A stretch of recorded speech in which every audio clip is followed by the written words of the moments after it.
Bonjour à tous, mon nom est Simon Lebrun. Je suis d'abord, avant Héritage Maritime Canada, un pilote maritime. Donc, je suis partenaire dans une entreprise qui est la Corporation des pilotes du Saint-Laurent central et qui assure le pilotage d'environ 5 000 navires par année entre Trois-Rivières, Montréal et Québec. Donc, on m'a demandé de venir donner ma perspective sur le fleuve. Pour faire une histoire courte, j'ai quitté Montréal il y a 20 ans pour devenir marin et les 10 dernières années de cette carrière-là passée en mer s'est fait à bord de navires de croisière et j'ai développé un goût pour le tourisme en plus de mon métier de marin et ça m'a permis, ces bateaux de croisière-là, de visiter les plus grandes villes maritimes, les plus belles villes maritimes du monde souvent et de comprendre, d'apprendre comment elles étaient aménagées, comment leurs berges étaient aménagées, comment les gens de ces villes-là, les habitants, les citoyens, développaient des événements en berge, sur les rives et sur l'eau. Et lorsque je suis revenu à Montréal pour être pilote il y a 7 ans, on m'a demandé de piloter 135 navires par année entre Montréal et Trois-Rivières. Et puis les navires qui montent, qui descendent, que vous voyez sur le fleuve, vous le voyez, ne vont pas très vite. Donc 135 fois par année, depuis 7 ans, je monte et je descends le fleuve à une vitesse d'à peu près 15 km/h. Et le pilotage devient, bon, lorsqu'on quitte le quai ou on arrive à quai, il y a beaucoup d'action, mais vous comprendrez que des fois, il y a des bouts droits. C'est un peu comme un pilote d'avion, quand il est sur le cruise, bien, on reste concentré. Mais je suis un insatiable curieux et développeur. Et j'ai voulu comparer mon tronçon de fleuve et ma ville à moi. Je n'ai pas voulu, ça a été instinctivement quelque chose que j'ai fait à Montréal et au bout de fleuve entre Montréal et Trois-Rivières. Et rapidement, je me suis aperçu qu'il y avait pour moi un énorme contraste dans toutes les villes que j'avais découvertes au fil de mes 10 années de navigation, particulièrement mes 7 années sur les bateaux de croisière, et qu'il y avait quelque chose à faire ici. Il y avait un potentiel énorme. Et donc, il y a 5 ans, on a fondé un organisme à Montréal qui s'appelle Héritage Maritime Canada parce que on s'est rendu compte que personne d'autre faisait ça du développement événementiel ou de l'événement maritime, nautique ou aquatique à Montréal ou au Québec ou au Canada en général. Donc, là, on a des images du défi canot à glace Montréal. C'est un exemple d'événement que cet organisme-là a organisé pour la 2e année cette année. Il faut vous croire qu'il y a 20 ans, il y avait une course de canot à glace à Montréal. Soudainement, elle est disparue. Personne ne sait pourquoi. Et lorsqu'on a décidé d'organiser cet événement-là à Montréal il y a 2 ans, bien, la première question que tout le monde nous posait, c'est « Oui, mais pourquoi tu veux faire ça? » Mais ça semblait tellement évident à mes yeux qu'une fois qu'on leur expliquait que c'était un sport patrimonial, unique au monde, que le canot à glace était une embarcation qui était née ici, qui n'existait nulle part ailleurs, que depuis cette année, ça fait partie du patrimoine québécois, mais qu'à la base, l'idée était très simple de faire courir sur notre fleuve qui est à nos pieds, des embarcations d'ici pour divertir les gens. Bien, ça semblait très simple, mais donc il y a plein de projets comme ça qu'on avance, qu'on essaie de produire nous-mêmes, de coproduire ou de vendre à des institutions qui des fois ont des plus grands moyens que nous. Bien, c'est la mission de l'organisme qu'on a fondé en 2009. Et un projet qui nous tient à cœur, qui est notre grand rêve, c'est le Musée maritime de Montréal. Donc, si vous pensez à toutes les grandes villes maritimes du monde ou à toutes les villes maritimes du Canada, et ça ne veut pas dire une ville maritime, nécessairement une ville qui est le long d'un grand fleuve ou de la mer, ça peut vouloir dire une ville qui est le long d'une rivière ou d'un lac. Et si on pense à toutes ces villes-là, la plupart d'entre elles ont un espace réservé afin de faire la promotion de leur histoire maritime ou du présent maritime même. Et on en a à Vancouver, on en a dans les prairies, on en a sur la côte Est, mais on n'en a aucun à Montréal. Il n'y a aucun musée à Montréal qui s'est dit « bien, nous, on va être le musée maritime au départ. » Ça, c'est un grand, grand projet, mais il y a encore moins un musée de Montréal qui se dit « bien, on va réserver un espace dans notre musée pour qu'on fasse tourner des expositions en boucle qui parlent de maritime ou un espace qui raconte notre histoire maritime à Montréal. » Donc, c'est le grand rêve de l'organisme. Entre-temps, on fait des plus petits événements ou des plus petites expositions. À part le défi canot à glace qu'on a ramené à Montréal il y a 2 ans, on fait une exposition dans un espace qui est sur de la commune qui s'appelle la vitrine maritime. Donc, si vous prenez le pont Mills en vous rendant vers le pont Victoria, vous êtes souvent pris dans le trafic, mais regardez sur votre gauche, il y avait une ancienne voie ferrée sur un terrain vague. On a décidé d'y installer des structures sur lesquelles on expose strictement des photos dédiées au maritime, au nautique et à l'aquatique. Ça paraît évident, hein? On est entouré d'eau, mais personne ne le faisait. Puis moi, c'est un manque dans ma vie, même si je passe ma vie sur le fleuve à travailler, puis même avec mon petit bateau quand je ne travaille pas, mais j'avais le goût que ma ville, que moi j'estime être maritime, se vende comme ça. Je trouve que c'est une extraordinaire façon de vendre la ville outre-frontière. On en a plusieurs bonnes à Montréal, mais pensez à Sydney, en Australie, pensez à Halifax, pensez à Vancouver. Elles ont beaucoup à offrir, mais dont l'eau. Et lorsqu'on pense à ces villes-là, souvent on pense automatiquement à l'eau. Lorsqu'on parle aux étrangers de notre ville, ils ne pensent jamais à l'eau. Pourtant, l'eau nous entoure et c'est une belle façon de le vendre. Alors, Titanic, c'est un bel exemple d'une belle réalisation d'un musée. Titanic peut sembler être cliché, mais bon, à Belfast, ils ont décidé de faire un musée extraordinaire pour commémorer cette tragédie-là, mais ça va beaucoup plus loin que ça. Et le musée a un succès immense. Sculptures by the Sea, on a 28 km de berge le long du canal de la Chine qui pourraient accueillir des expositions extraordinaires. Puis, il y a un rêveur d'Australie qui un jour a dit on va accueillir le long des berges de l'Australie, sur 3 plages maintenant, ou 3 rives, des sculpteurs. Et à chaque année, c'est un succès immense. Je verrais très bien ce type d'exposition le long des berges du canal de la Chine. Des grues partout dans les aires de Montréal. Ici, c'est le fameux immeuble qui se fait construire en bois. Et ils se sont dit, bon, on sait que les grues, comme les grues du CHUM qu'on voit maintenant et les grues de promoteurs privés vont être là pendant des années. Pourquoi ne pas les illuminer? Et j'ai moi-même baptisé cette œuvre-là, le phare urbain. J'aurais bien aimé voir ça à Montréal. On a tellement de grues difficiles à regarder. Qu'en les illuminant le soir, ça a rendu l'expérience agréable. On est loin d'être rendu à inviter les gens à habiter l'eau, mais la Hollande et beaucoup d'autres pays le font. Et on a énormément de plans d'eau à Montréal qui pourraient accueillir des habitations sur l'eau. Celles-ci sont à l'épreuve de la glace. Ce n'est pas un problème de le faire à Montréal. Et pourtant, bien, on le fait pas encore, ou la réglementation fait en sorte que c'est difficile de le faire. Ici, c'est quelque chose qui va nous amener dans quelques instants à vous parler d'un projet qu'on lance cet été, mais c'est quelque chose qui s'est fait sur l'eau pour démontrer qu'est-ce que pouvait représenter une tonne de CO2 lorsque, je crois, c'était la journée de la Terre. Et donc, ils ont pris une structure flottante. Et imaginez-vous, cette même structure, si elle avait été sur Terre, probablement qu'elle n'aurait pas eu le même impact. Donc, soudainement, on prend ce cube-là, ou pas ce cube-là, mais cette tonne-là, et on la met sur l'eau, et soudainement, ça attire beaucoup plus l'attention. La même chose avec la rampe de skateboard qu'on voit là. Ça, c'est sur Lake Tahoe, en Californie. Bien, des rampes comme ça, on en voit presque à tous les coins de rue, puis ça n'attire pas notre attention. Mais Bob Burnquist, lui, a dit, moi, je vais en mettre une sur l'eau, puis on va parler de moi. Donc ça, c'est des rendus 3D de ce qu'on lance cet été sur le canal de la Chine. À force d'organiser des événements en berge, puis à vouloir en organiser sur l'eau, on s'est rendu compte que c'était difficile de le faire sur l'eau. Donc, on met de l'avant dès cet été une plateforme mobile qui va être dans le périmètre du canal de la Chine, à partir du Vieux-Port jusqu'à la Chine, et qui va mesurer 35 pieds de large par 80 pieds de long, et qui va inviter tous les artistes, les promoteurs, les gens du design à venir faire des projets sur le site du bassin Peel, comme vous voyez dans la photo. Ici, c'est une barge aménagée en scène musicale, mais imaginez-vous que cette barge-là, qui est une scène flottante nue, pourrait être aménagée en à peu près n'importe quel rêve flottant que vous ayez. Et cet outil-là était difficile à avoir auparavant. Il fallait l'installer, le démonter. Là, on l'installe, il est là pendant 8 mois par année, et on espère que les gens vont l'utiliser. Merci. Bonjour, mon nom est Serge Péloquin. Merci Olivier de nous inviter. Puis, moi je suis de Sorel-Tracy. Sorel-Tracy, c'est une ville qui a bientôt 375 ans d'histoire. Mais par contre, Olivier me dit, Serge, raconte-nous un petit peu ton histoire. Donc, moi je suis issu du milieu des arts, oui, bien entendu.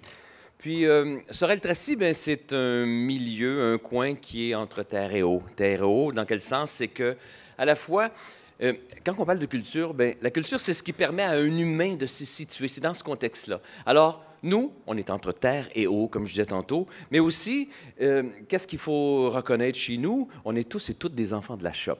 Donc, l'eau, ça nous a habités, et aussi à la fois la shop. Quand je dis la shop, nous, on est des maîtres du feu. Donc, un paradoxe quand même extraordinaire. Ce qu'on voit là, c'est la biosphère de Lac-Saint-Pierre, et là, c'est toute la maîtrise de l'acier.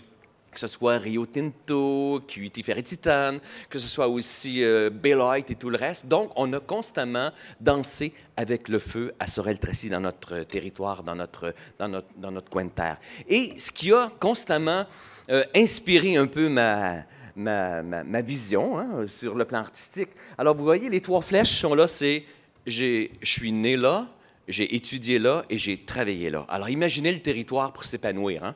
Alors, c'est pas grand-chose. Juste à côté, mais c'est une autre forme d'écosystème, la machine, la fonderie, la machine à en faire.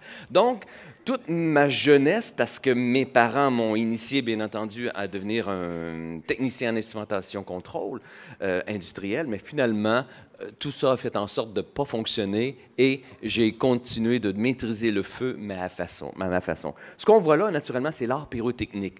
Donc, dès mon très jeune âge, j'ai travaillé des spectacles pyrotechniques, à la fois avec une équipe de Saint-Jean-sur-Richelieu et avec, après ça, Saint-Pie-de-Bagotte, la famille Roy. Alors, on a, oui, triple Jupiter d'or, hein? Puis on a compris qu'on pouvait mettre le feu au service de l'événement. Donc, comme je vous disais, l'eau, une chose, le feu, donc paradoxe, c'est ma région, c'est ma ville. Et je dois vous dire que c'est ce qui a guidé à la fois aussi le fait d'aller pousser plus loin. Jusqu'où on peut aller avec ces 2 éléments-là naturels, ça m'a amené à travailler depuis déjà 14 ans comme directeur artistique de l'Hôtel de Glace. Donc, moi, je dis quand l'eau devient un lieu, passionnément, on a réussi à construire un building, un édifice avec 46 chambres, une grande discothèque, une capacité d'environ 300 quelques personnes, sans oublier aussi, naturellement, 2 bars. On y trouve aussi une immense chapelle, près de 44 mariages annuellement, près de 100 000 visiteurs. Ça veut dire quoi, 100 000 visiteurs en 2 mois, en 80 jours? Tiens, c'est quand même exceptionnel. Donc, tout ça avec la matière première qui est l'eau. Donc, l'eau, toute la journée, je suis quand même assez impressionné, on est lié au fleuve. Hein? Le fleuve, c'est ce qui nous unit.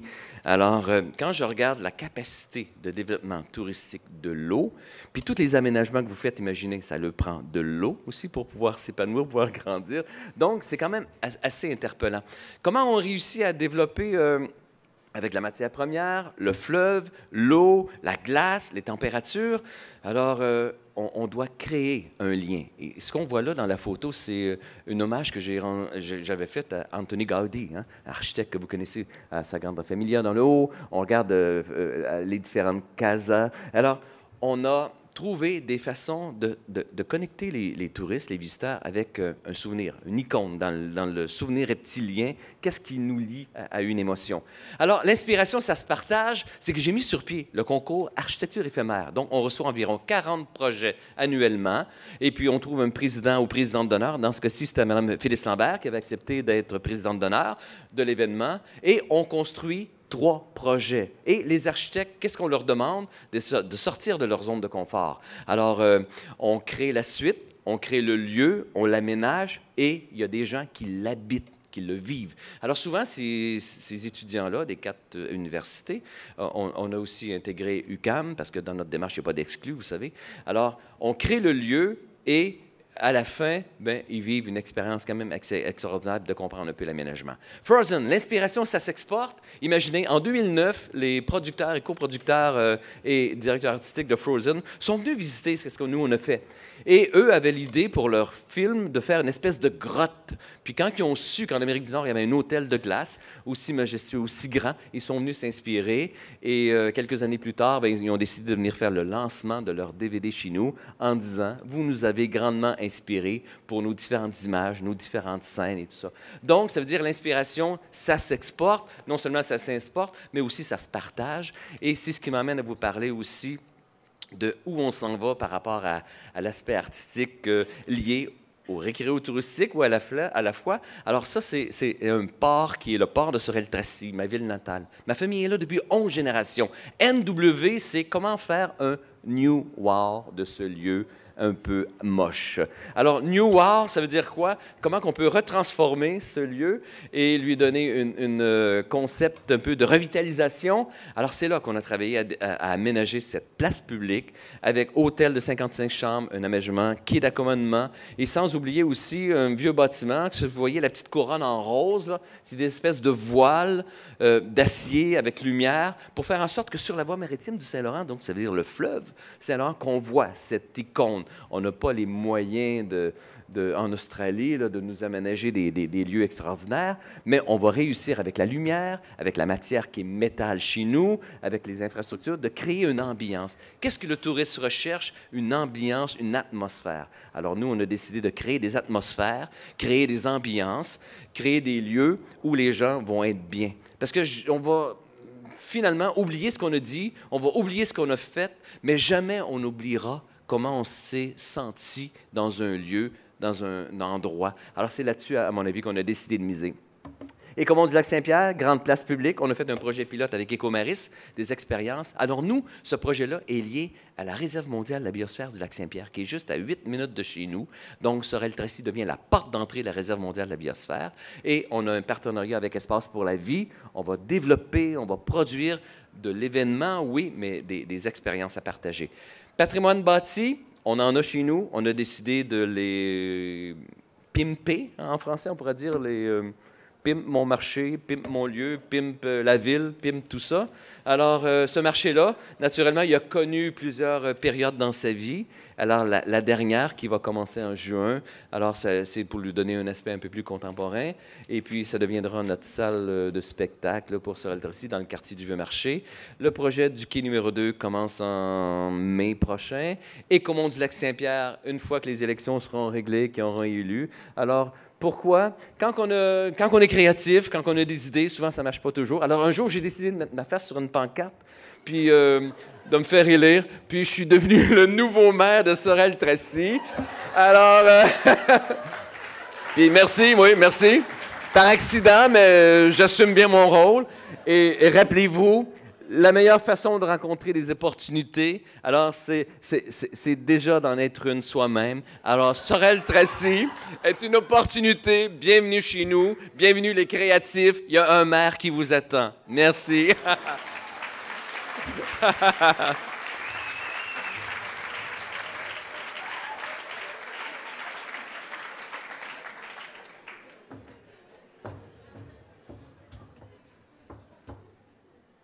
Bonjour, je m'appelle Judith Portier. Je suis venue vous parler de ma pratique en design.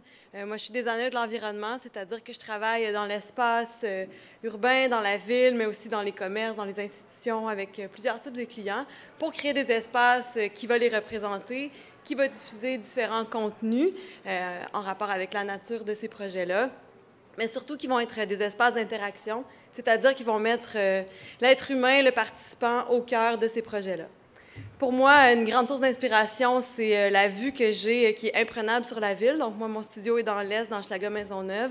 Et tous les jours, j'ai la lumière qui rentre à flot. Je vois tant la rive sud que le centre-ville, on ne voit pas, mais il y a le Mont-Royal qui s'illumine le soir. Et puis, sur le chemin de fer, moi, j'ai les conteneurs qui passent toute la journée. J'adore ça. Je vous présente mon équipe qui est composée de designers comme moi, avec chacune des spécialités différentes, donc background en cinéma, design graphique, technique en architecture. Pour moi, le travail de collaboration est hyper important pour créer des projets cohérents, donc qui vont être appliqués à toutes les échelles des projets dans lesquels je prends part. Donc, mon travail artistique se déploie dans la direction, en fait, d'aménagement pour différents types de clients, dont des festivals. Pour Igloo Fest cet hiver, j'ai eu donc le mandat pour le village, en fait, qui n'est pas la scène, mais le côté où il y a les commandites et où le festivalier va vivre, de développer cette signature-là, de comment on allait présenter finalement l'état d'esprit et non la marque. C'est vraiment une question de comment on se sent dans les environnements artistiques. Et puis, ce qu'on a développé, c'est une espèce de grand geste qui allait rallier tout le site, qui est finalement une avalanche créée par des conteneurs. Donc, il y a des contraintes. Il y avait une deuxième scène cette année. Comment on utilise les cubes de glace, les tots, ça s'appelle les grands bacs de plastique, pour créer ce mouvement-là. Puis finalement, venir placer tout le village, la circulation des gens, selon ce grand principe-là. Et finalement, je fais d'autres petits projets. Donc ça, c'est un petit espace qui est pour réserver aux DJ. C'est la loge des artistes. Donc on recrée un chalet un peu vintage, un peu funky, dans un tout petit espace pour que les artistes se sentent chez eux, pour qu'ils vivent Montréal, mais aussi qu'ils puissent triper avec nos codes à nous. Je vous parlais des conteneurs que j'aime beaucoup. Donc, je fais aussi du travail de kiosque. Je travaille beaucoup dans des projets qui sont éphémères. L'année dernière, on a proposé un concept de boutique pour les mosaïcultures qu'il y a eu au Jardin botanique. Donc, la contrainte, c'était de s'installer dehors. Donc, comment on peut s'intégrer dans un environnement? On a choisi le conteneur pour ses qualités d'étanchéité, ses qualités aussi visuelles qu'on pouvait barrer. Donc, plusieurs qualités. Et finalement, nous, ce qu'on a créé à l'intérieur, c'est un environnement qui allait autant être un appel visuel à l'achat, mais aussi un accompagnement des visiteurs en proposant certains conseils, mais aussi des trucs qu'ils pouvaient acheter. On a intégré les plantes, on a même été jusqu'à faire les cartels, en fait, l'identification des objets précisément pour cet événement-là. Ça, c'est un projet pour la Gazette de Montréal, donc qui sortait leur nouvelle campagne « We Cover the West ». En fait, ils s'étendaient dans l'Ouest. Et on est venu recouvrir de papier journal la ville. Donc ça, c'est une des interventions qu'on a faites. Donc, on a vraiment recouvert littéralement.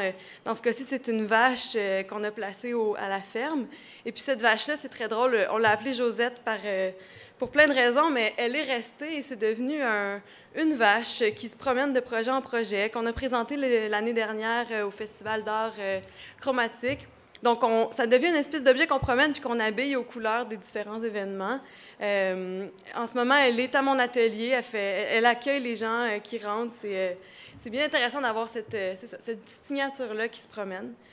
On a fait un projet aussi, je fais beaucoup de collaborations, je vous le disais, ça c'est avec Playmind, donc c'est un collègue, ami qui fait de la vidéoprojection, donc un projet dans le centre-ville de Joliette pour Noël, donc on parle de paysages, de tourisme, on a créé une grande carte de Noël géante, les gens envoient leurs photos et puis ça passe sur la carte.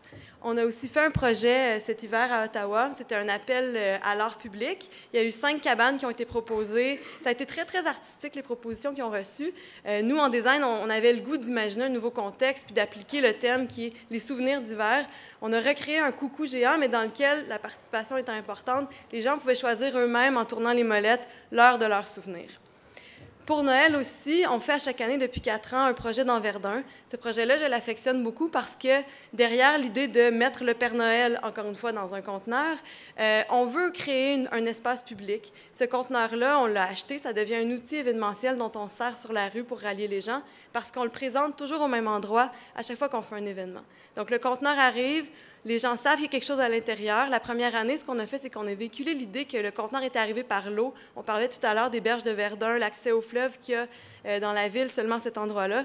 Donc, de récupérer cette idée-là pour faire un peu rêver les gens, comme si le Père Noël, dans son conteneur, s'était perdu du pôle Nord, était arrivé ici. Et puis, on l'ouvre à chaque année, donc, pour inciter les gens à redécouvrir leur quartier plutôt qu'aller au centre d'achat. On le ressort au mois de mars. En fait, le week-end dernier, on a fermé la rue pour la 4e année. On fait une cabane à sucre urbaine où là, on invite tous les gens à venir profiter de l'offre commerciale des restaurateurs de Verdun. Verdun, c'est en train de se développer beaucoup. Il y a de plus en plus de restos extraordinaires qui ouvrent leurs portes. Et puis nous, ce qu'on fait, c'est qu'on leur propose de venir se mettre dans des kiosques. Ils font un menu de cabane à sucre, puis on invite les gens à venir les goûter sous forme d'échantillons. Pour amener encore plus de gens, créer l'espace public. Donc, on essaie de faire des jeux, on essaie vraiment d'amener les familles, de leur donner un plus, de les faire se sentir bien. Et puis, vous voyez, on a fait des dossards en nappe carottée. Donc, comment on peut répandre visuellement l'événement sans mettre nécessairement des logos, des bannières partout. Donc, c'est plus d'essayer d'aller... d'aller toucher les gens. Et puis, on voit ici Josette, qu'on a transformée en ardoise géante pour l'occasion. Donc, c'est une activité qui est très populaire. C'est tout simple, mais ça fait tellement plaisir aux enfants de pouvoir barbouiller une vache géante en ardoise. Finalement, on a un dernier événement qui est un festival de marionnettes au mois d'août. on a choisi certains lieux qui sont un petit peu cachés sur la rue à Verdun, des stationnements à étages, des cours arrière des ruelles, dans lesquels on voit différents spectacles. Le rendu que ça donne, c'est très beau là, d'avoir les marionnettes, vous allez voir, dans des lieux un petit peu plus inusités. Bon, voilà. Et puis, le conteneur, dans ce cas-ci, on le ressort une troisième fois, il fait office de kiosque d'information. Il est encore à la même place. En fait, il est au pied d'une église qu'on veut plus tard, dans un futur, on espère, devenir une place publique de Verdun, donc avec l'église et tout ça. Puis, le kiosque d'information, bien, en fait, c'est notre point de ralliement pour que les gens viennent découvrir les activités qu'on offre. Donc, on est déjà en train de préparer la prochaine édition. Oshéaga, c'est un festival, on le refait cette année, je suis bien contente. Donc, un site assez intéressant qui est la Place des Nations, où il se passe malheureusement rien. L'année passée, j'ai eu le mandat de le mettre en valeur pour les artistes, pour qu'ils puissent se sentir chez eux. Donc là, 75 roulottes qui débarquent pour tous les artistes d'Oshéaga. Donc, on a recréé des petites cours avant, chacun devant leur roulotte, pour qu'ils puissent sortir, se sentir bien, puis surtout apprécier le paysage. Je termine en vous présentant une installation qui n'est pas à l'extérieur, mais qui est une installation interactive, développée sur un projet d'Acufène, le Journal des insomnies collectives, qui est en ligne. C'est un projet d'ONF interactif. Donc, mon rôle, ça a été de développer une installation pour qu'on puisse vivre l'œuvre autrement que sur le web. Donc, c'est déjà tout. Je vous remercie. On va inaugurer le 8 mai prochain avec l'ONF encore une installation sur le skate Devil's Toy à la Place des Arts pour les 75 ans de l'ONF. Et puis, le 26 mai prochain, on va aussi inaugurer une exposition historique au Musée régional d'Argenteuil dans les Laurentides. Voilà.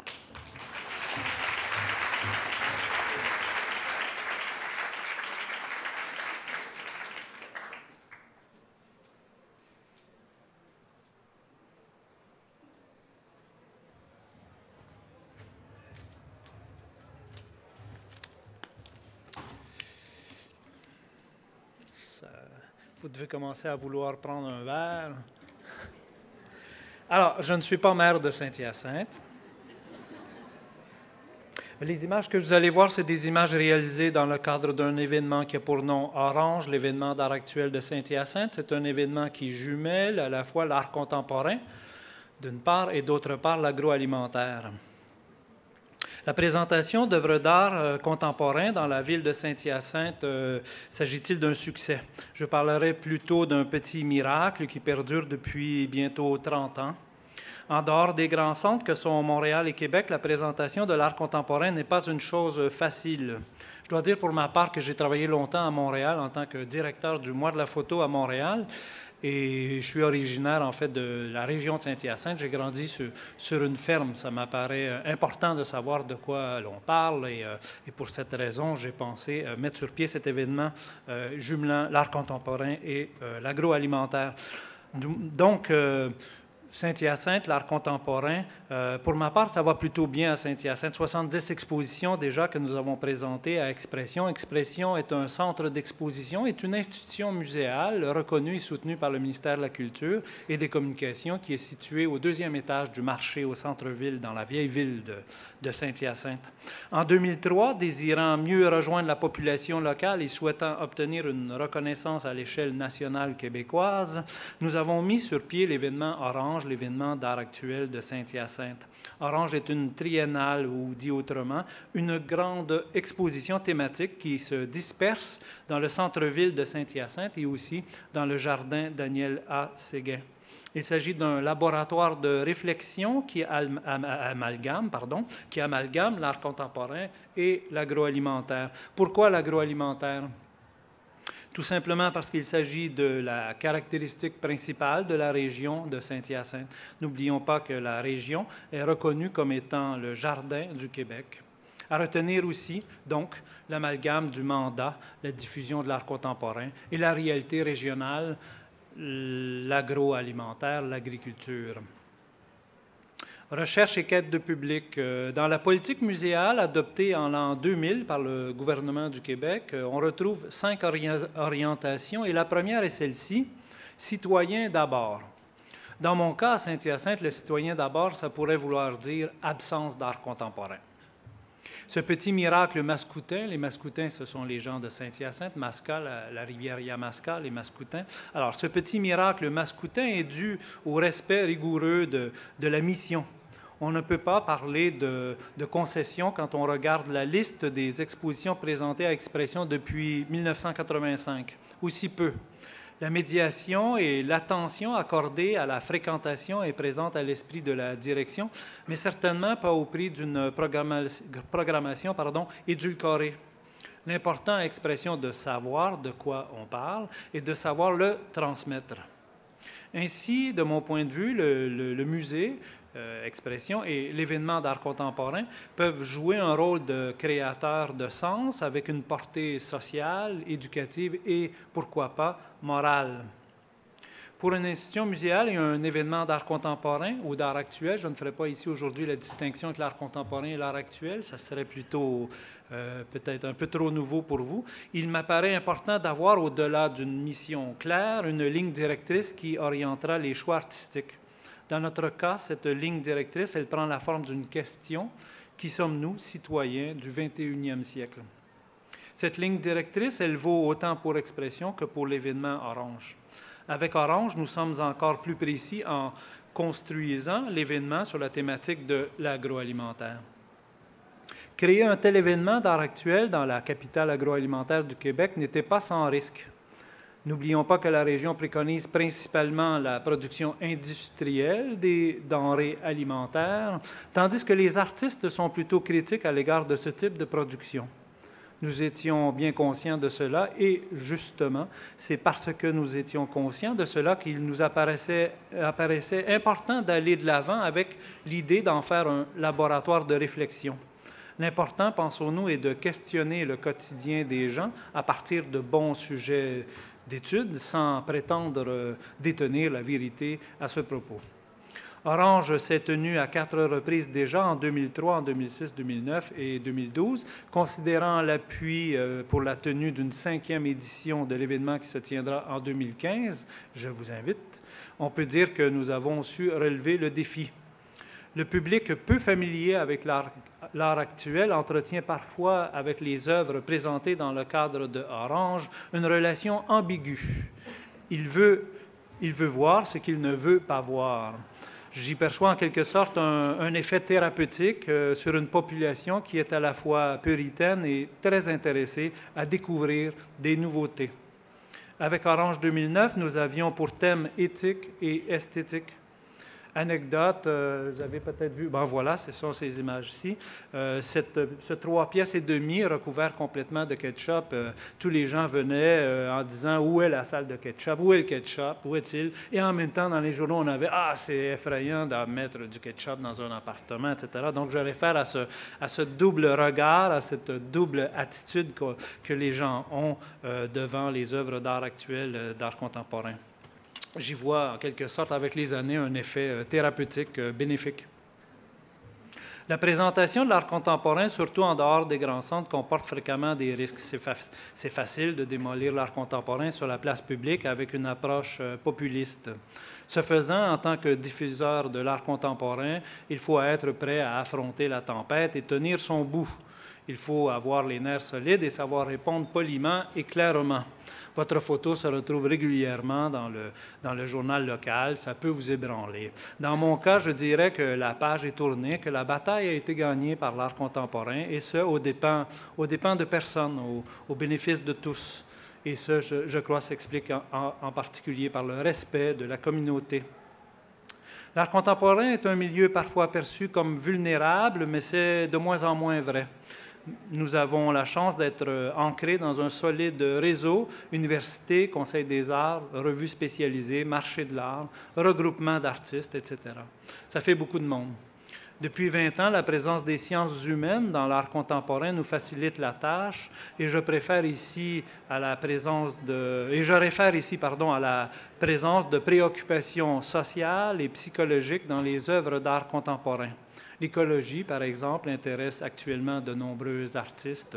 Le réchauffement de la planète intéresse aussi plusieurs artistes actuels, en art actuel, en art contemporain.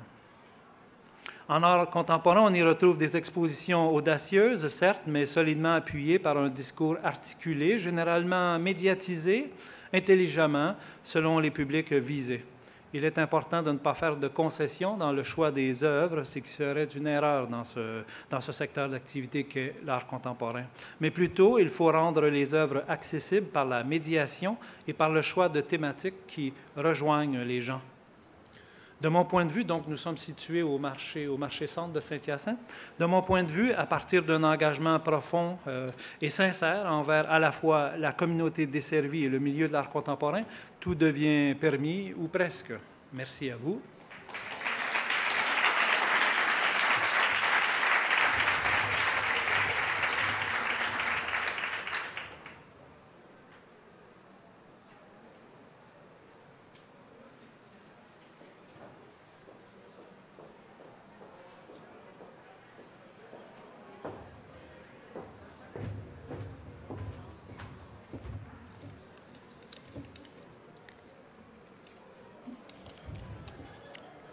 Alors, bonjour à tout le monde. Vous m'entendez bien, j'imagine. Alors, j'aimerais vous présenter l'essentiel d'un vaste projet qui fut entrepris dans la région des Laurentides, qu'on appelle le projet Paysage Laurentides. Vous parler de nos résultats à la suite de 5 années de travaux et également des orientations qui ont été pour la suite des travaux. Alors, ça va vite. Alors, donc, ce projet fut confié en 2009 par le MAMRO, ministère des Affaires municipales, et la région elle-même à la CRI des Laurentides, qui l'a élaboré et mené depuis, avec la collaboration de la table de concertation des paysages des Laurentides, dont certains membres sont ici présents, Chantal Ladouceur, par exemple, qui est ici présente. Alors, comme mandat et objectif, le projet vise essentiellement à développer, ou visait à développer un ensemble d'outils d'aide à la décision qui permettent d'orienter les actions de développement du territoire tout en assurant la protection et la mise en valeur des paysages, en même temps qu'une stratégie consensuelle de prise en charge des paysages. Les étapes sont nombreuses, mais essentiellement, il s'agit de caractériser les paysages, de faire un diagnostic pertinent, de développer une vision par la suite, une vision stratégique. Et voilà, donc, juste pour terminer, mais pour poursuivre, en fait, une charte des paysages avait déjà été élaborée en 2004 parce qu'une table de concertation avait été créée à ce moment-là, en 2004. Et cette charte avait permis d'identifier les principaux enjeux, les principes directeurs et les engagements destinés à orienter les actions des divers intervenants du territoire. Alors, voici les produits que nous avons livrés depuis les 5 dernières années. Donc, des atlas avec des index de fiches explicatives. J'y reviendrai plus tard. De même qu'ensuite, un plan d'action. Alors, voici maintenant des photos des 8 MRC de la région.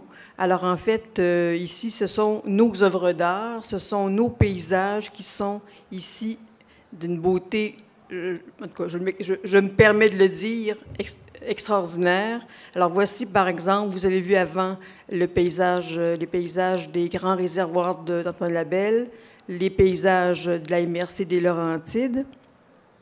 Alors, en fait, vous allez voir finalement jusque toutes les MRC avec des paysages, parce que nous avons survolé de très nombreuses fois l'ensemble du territoire pour mieux le comprendre, pour le disséquer et pour ensuite reconnaître ces lieux particuliers qui sont identitaires et emblématiques et que l'on veut mieux gérer et protéger et mettre en valeur.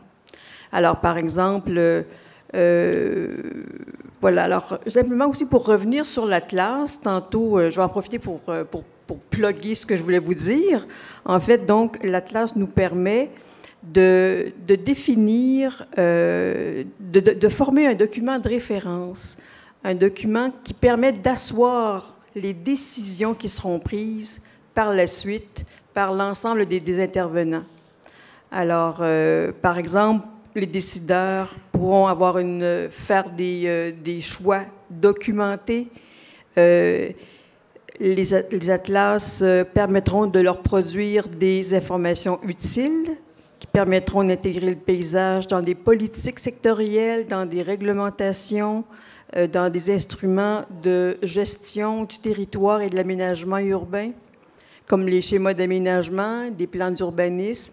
Alors, on peut intégrer par le biais de ce travail ces outils-là dans la gestion même du territoire.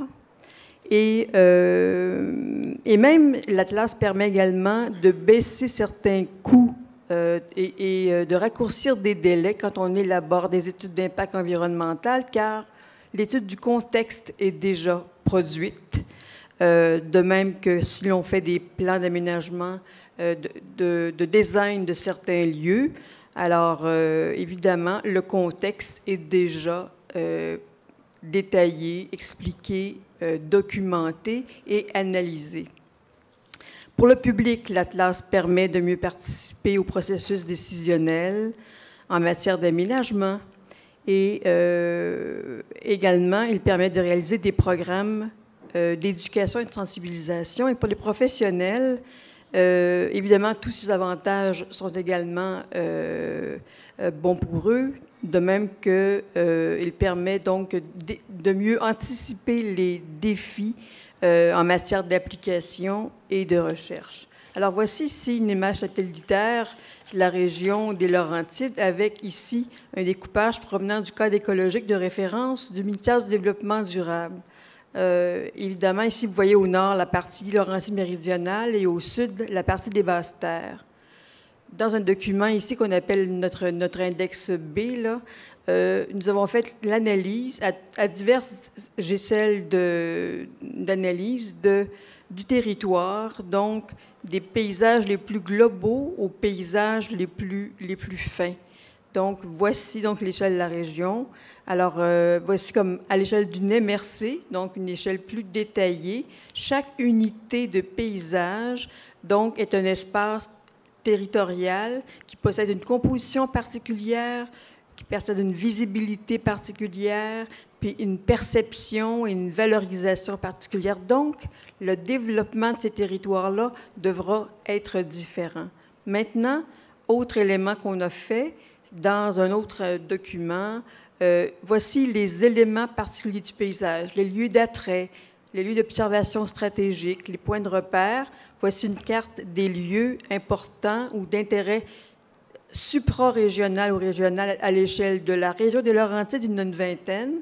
Et pour chaque MRC, après une trentaine de rencontres avec les membres de la table de concertation, on a défini les lieux d'importance. Voici Pays d'en haut, encore une fois, avec les lieux qui sont d'échelle supra-régionale, régionale, les lieux d'importance de l'échelle de la MRC ou même d'intérêt local.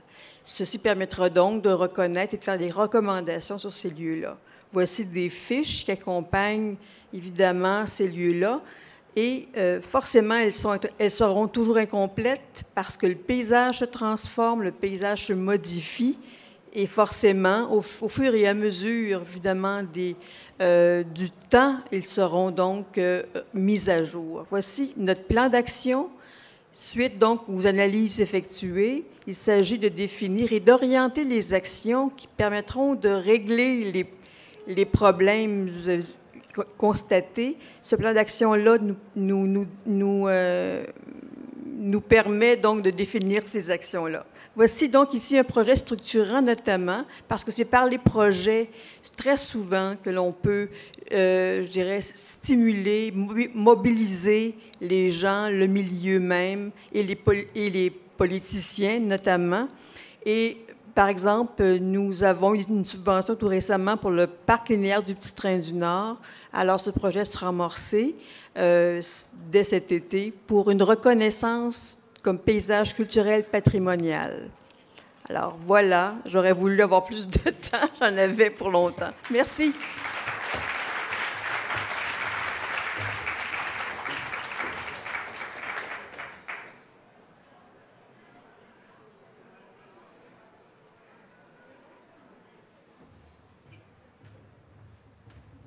Bonjour.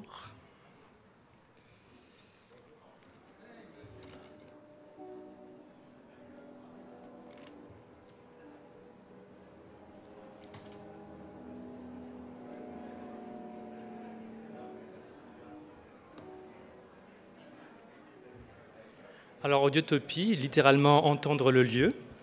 Audiotopie crée des expériences sonores interactives en écho avec le paysage, le territoire, notamment des parcours sonores. Ces parcours sont accessibles par notre application iPhone et en téléchargement sur notre site web. En sortant du centre des sciences, vous pourrez expérimenter un parcours, un extrait du projet Nuage présenté à l'ECTRA l'an dernier. Ce projet est en haut de la liste de notre application et il s'appelle Tourisme et paysage. Alors nous réalisons plusieurs types de parcours, des parcours linéaires qui mènent du point A au point B, dans les rues et les ruelles, les parcs et dans les profondeurs de la ville intérieure. Ces parcours qui s'expérimentent en marchant vous invitent à tendre l'oreille sur les ambiances des lieux traversés.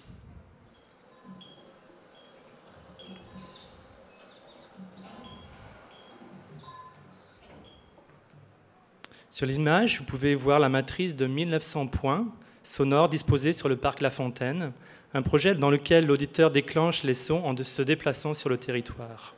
Ainsi, chaque cheminement produit une trame sonore différente. Ces projets peuvent aussi prendre la forme de cercles interactifs disposés dans des parcs, comme des jeux sonores où l'histoire et les sons se modifient à chaque tour. Le scénario est donc évolutif et les sons du parcours peuvent être modifiés en fonction de la météo.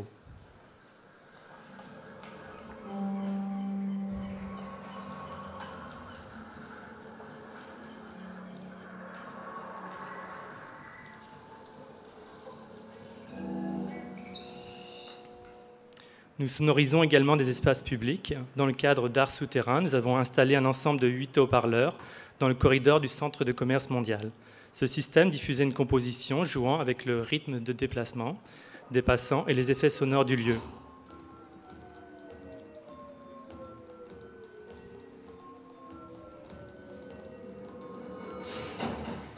Nos réalisations débutent par l'analyse des ambiances et la recherche d'un scénario qui permettra de vivre le lieu en mettant en valeur les qualités sensorielles. Notre intérêt est de croiser différents regards sur le site afin de dégager les perceptions sensorielles communes. Nous captons ces différents points de vue par des parcours commentés et des marches en aveugle. Par exemple, le projet Accessibilité universelle a été entièrement conçu à partir des témoignages de 9 femmes handicapées afin de sensibiliser au design sensoriel et universel. Laure, Célia, ici au coin de Berry-Sainte-Catherine, on est à un des rares points de vue avec un signal sonore. Rapproche ton oreille du signal. Oui, il y a quelque chose ici aussi. Si je balance ma canne à gauche ou à droite, ça me permet de savoir s'il y a un obstacle devant moi. Ça me permet de l'éviter. Le chemin sous les arbres. Parfois, c'est comme un feuillet, avec la forme. Ça, je ne peux pas dire quelle sorte d'art. Je sens le vent sur ma peau. Nous utilisons donc différentes méthodes participatives pour comprendre comment les utilisateurs s'approprient les lieux publics, mais aussi pour apporter une réflexion sur l'espace. Nous avons aussi travaillé sur l'appréciation de la ville par le tactile, dans un parcours qui engage l'expérimentateur à redécouvrir cette dimension sensorielle, généralement mise de côté.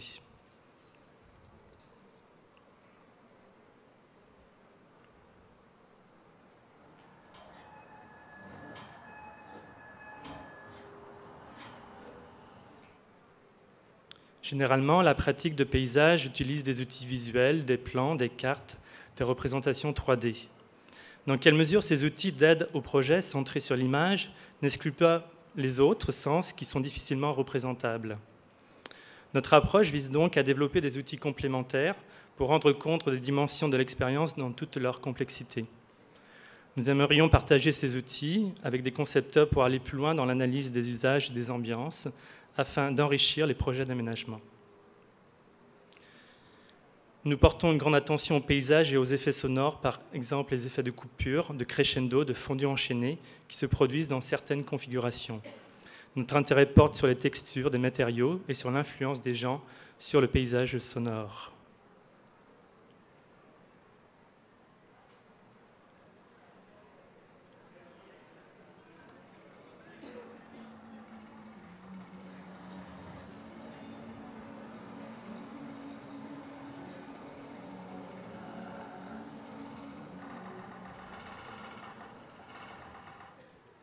Alors, nos parcours permettent de tester certaines transformations du paysage.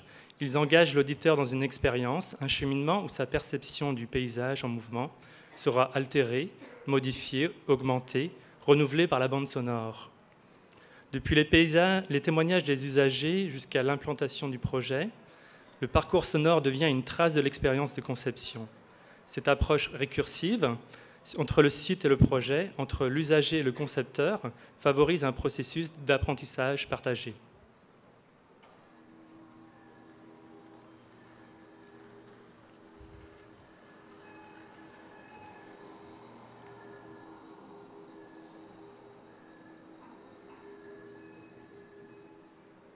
Nous souhaitons ouvrir la notion de paysage aux questions de l'environnement sonore, aux notions d'ambiance, mais aussi aux autres sens, comme quoi les paysages peuvent être aussi striés, texturés, mais aussi invitants, universels, oubliés, anodins, immatériels. Les paysages seront aussi enneigés. Avec la Maison d'architecture du Québec et le Laboratoire des représentations du Nord, nous explorons les rapports entre la neige, la ville, l'architecture et le son. Glisser dans la ville peut-il être une expérience sociale libératrice, un moyen de transport? La neige et le vent turbulent peuvent-ils être des indicateurs de changement et des marqueurs de mouvement?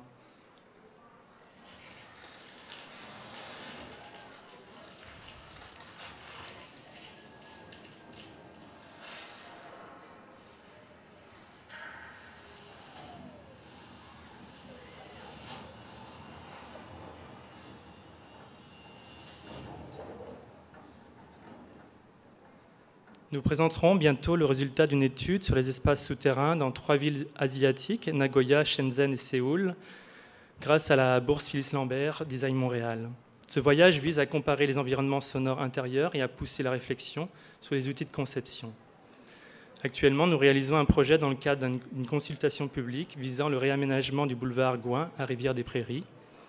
Nos interventions serviront d'outils de réflexion pour les citoyens, tout en étant une programmation d'expériences sonores en lien avec les parcs. Donc, je tenais à remercier l'Association des architectes paysagistes du Québec et les courageux qui sont restés jusqu'à la fin. Et je vous rappelle qu'il y a toujours un parcours en sortant que vous pouvez tester. Merci beaucoup.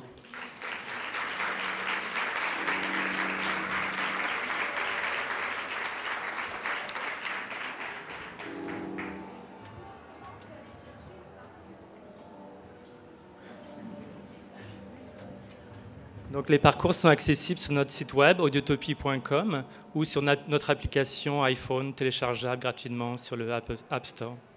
Merci. Alors, ça met fin à l'activité 2 + 2 = 22. Je voudrais remercier effectivement tous les présentateurs qui ont bien voulu jouer le jeu et remercier Pépinière L'Aiglon qui a présenté l'événement. Je pense que vous êtes rendus à la soirée d'ouverture, alors bonne soirée.